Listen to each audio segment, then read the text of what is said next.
It is interesting. I still reflect on that 94 World Cup that it was all in the United States, but it was spread all over the country from New York to Chicago. We even were you at the ones in Orlando?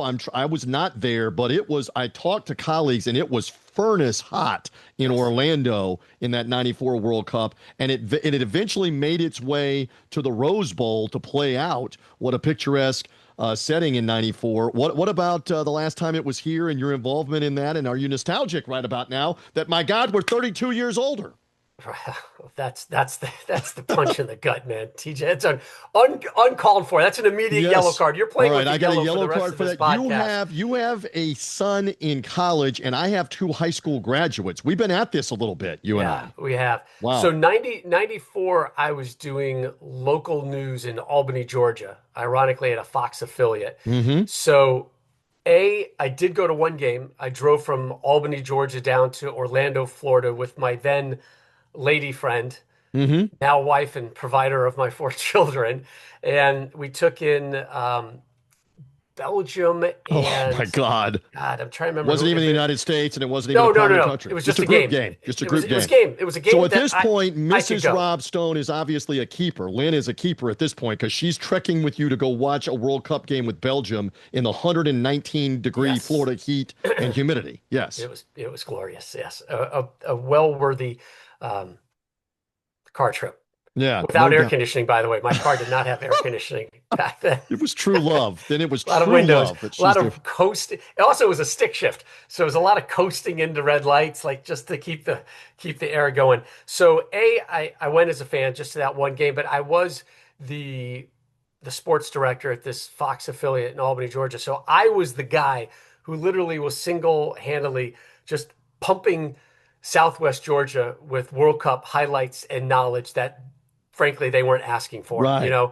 Right. was a lot of like, When's this what is boy this gonna Yankee doing? talk? When's this boy gonna talk about the Yeah, dogs? yeah, Yeah, the okay, yeah exactly. is yeah Ray Goff and what are them Braves doing right there? And Bobby got himself a good old team and Yeah. maybe a little Oh. Georgia Tech, whatever. But yeah, you're right. So I was the one who was like, all right, we lead off with Bulgaria. Here's Christo Stoichkov, and people are like, Christo, who?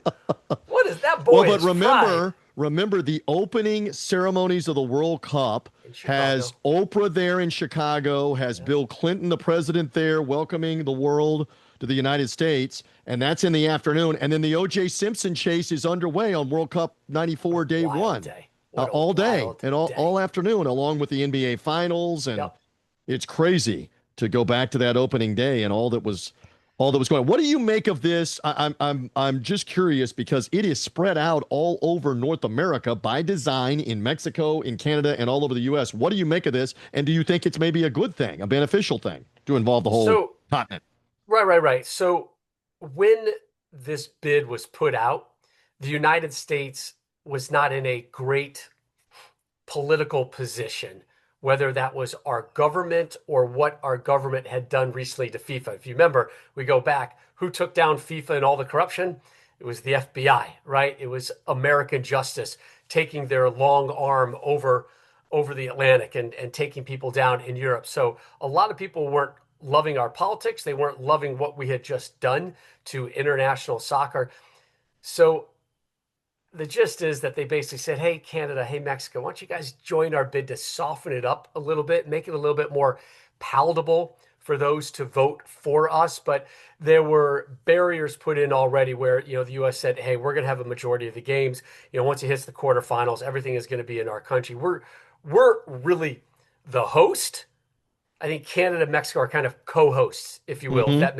that makes sense. I don't mean to disrespect Canada and Mexico, but you just look at the amount of games they have and who's playing in them. It's pretty obvious to see. So that was kind of the genesis of it.